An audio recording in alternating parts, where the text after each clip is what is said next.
Jumpa lagi di channel Kaizen Solution. Pada video sebelumnya, kita telah belajar mengenai cara membuat flexbox sederhana dan membandingkannya dengan float. Pada video ini dan berikutnya, kita akan belajar mengenai properti-properti yang bisa kita gunakan untuk mengatur flexbox. Yang pertama adalah flex direction, yang bisa kita gunakan untuk mengatur arah flexbox, yang secara default adalah dari kiri ke kanan. Arah ini bisa kita ganti menjadi dari kanan ke kiri, atau atas ke bawah, dan juga sebaliknya.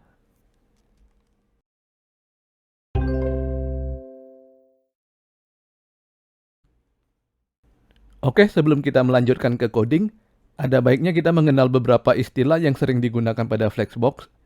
Yang pertama adalah main axis. Main axis ini adalah sumbu utama dari flexbox kita, yang mengatur bagaimana cara kita mengurutkan elemen-elemen di dalam flexbox. Secara default, main axis kita adalah sumbu horizontal, dari kiri ke arah kanan.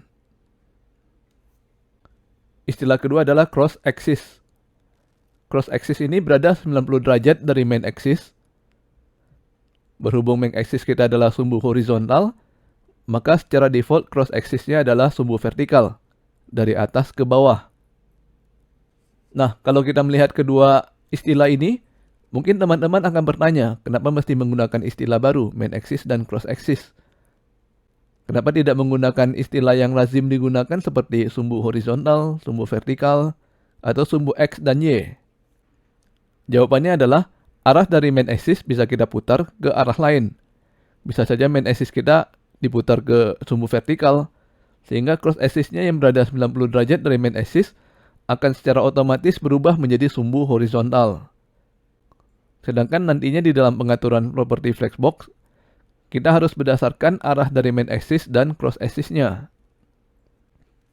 Selanjutnya kita masuk ke properti pertama yang bisa kita gunakan untuk mengatur flexbox.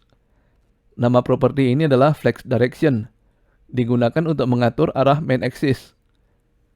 Nilai default dari flex direction adalah row, yang artinya main axis kita berada di sumbu horizontal, bergerak dari kiri ke kanan. Nilai berikutnya adalah row reverse, yang artinya main axis kita berada di sumbu horizontal, namun arah gerakannya dibalik menjadi dari kanan ke kiri. Nilai lain yang bisa kita gunakan pada flex direction adalah column dan column reverse. Keduanya akan mengubah sumbu main axis menjadi vertikal. Dengan menggunakan nilai column, maka main axis akan bergerak dari atas ke bawah. Sedangkan dengan menggunakan nilai column reverse, maka main axis akan bergerak dari bawah ke atas. Oke, sekarang kita masuk ke sesi coding. Saya sudah membuka source code dari video sebelumnya. Namun sebelum kita membahas mengenai flex direction, ada beberapa hal yang perlu kita sesuaikan terlebih dahulu ya. Terutama agar atom dan chrome bisa tetap enak dilihat bersebelahan seperti ini. Kita belajarnya juga lebih gampang ya, karena bisa melihat source code di sebelah kiri dan hasilnya di sebelah kanan. Jadi pertama kita buka dahulu source code CSS. Kita ke selector class container. Saya ubah lebarnya menjadi 600 pixel. Lalu saya tambahkan tinggi dengan properti height sebesar 600 pixel juga.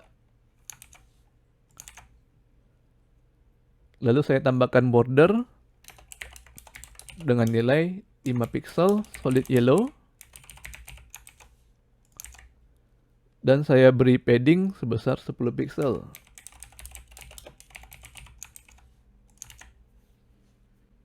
Lalu untuk kelas box, ukurannya saya kecilkan menjadi 100 kali 100.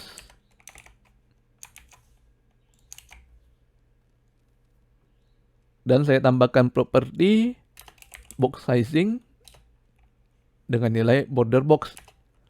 Jadi walaupun kotak ini memiliki border sebesar 2 pixel, namun ukurannya tetap 100 kali 100 pixel ya.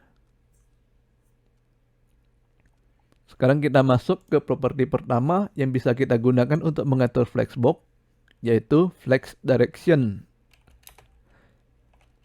Nilai properti ini bisa kita tuliskan di dalam kelas container. Dari autocomplete kita bisa melihat bahwa nilainya yang bisa kita pilih ada 4 ya. yaitu kolom, kolom reverse, row, dan row reverse. Nilai default dari flex direction adalah row, sehingga kalau kita isikan dengan row, maka tidak ada perubahan. Kotak tetap disusun dari kiri ke kanan. Kalau nilai flex direction kita ganti menjadi row reverse,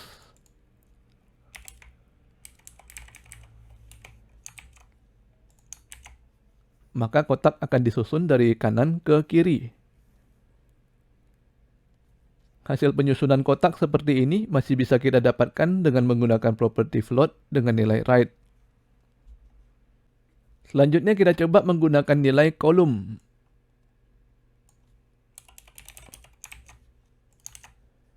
Maka kotak akan disusun dari arah atas ke bawah. Nah, untuk penyusunan secara vertikal seperti ini sudah tidak bisa menggunakan float lagi ya. Disinilah kelebihannya flexbox dibanding float. Cara pengaturannya lebih fleksibel. Dan yang terakhir, kita coba gunakan kolom reverse.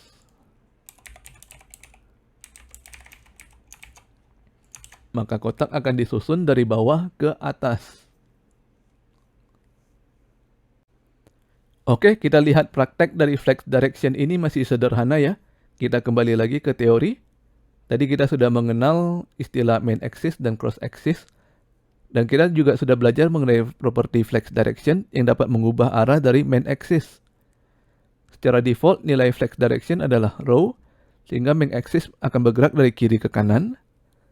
Dan seperti yang sudah saya jelaskan sebelumnya, arah main axis ini bisa kita putar-putar dengan cara mengganti nilai flex direction.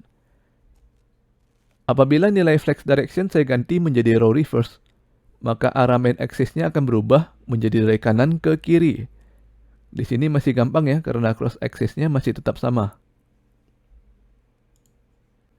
Nah, hal yang membuat konsep ini menjadi rumit adalah apabila kita mengubah flex direction menjadi kolom. Akibatnya, main axis akan berubah menjadi vertikal. Dan berhubung cross axis mengarah 90 derajat dari main axis, maka cross axisnya secara otomatis berubah menjadi sumbu horizontal dengan nilai default dari kiri ke kanan. Disinilah kita harus memahami dengan benar yang mana main axis dan yang mana cross axis.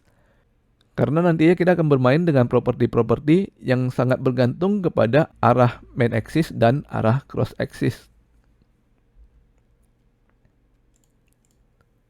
Dan ini adalah nilai terakhir yang bisa kita gunakan pada properti flex direction, yaitu kolom reverse. Nilai ini akan mengubah arah main axis menjadi vertikal dari bawah ke atas, sedangkan cross axisnya menjadi horizontal dari kiri ke kanan. Oke, sampai di sini dulu video kita kali ini. Bagi yang ingin mendapatkan source code dari video ini dapat melihat deskripsi pada video. Jangan lupa subscribe ke channel Skysun Solution untuk mendapatkan informasi terbaru dari kami. Dan sampai bertemu lagi di video berikutnya.